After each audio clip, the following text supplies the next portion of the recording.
চলো দেখা যাক আসলে কি আছে। আসো, কাছের শাড়ি আছে। শাড়ি আছে তো, চলো দেখা যাচ্ছে। ভালো, হ্যাঁ ওখানে দেখি। টেনটনা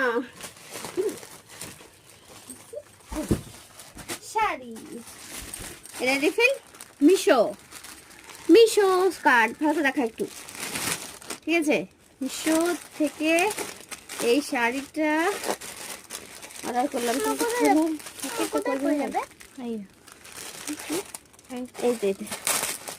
চলো চলে যাক। চলো, এটা ব্লাউজ পিসটা একদম বেকার দিয়েছে এবারে। এই যে শাড়ি, চলো এটা ব্লাউজ পিস। আমাকে দেখো একটু এর কাছ থেকে কি শাড়ি যে বাবা।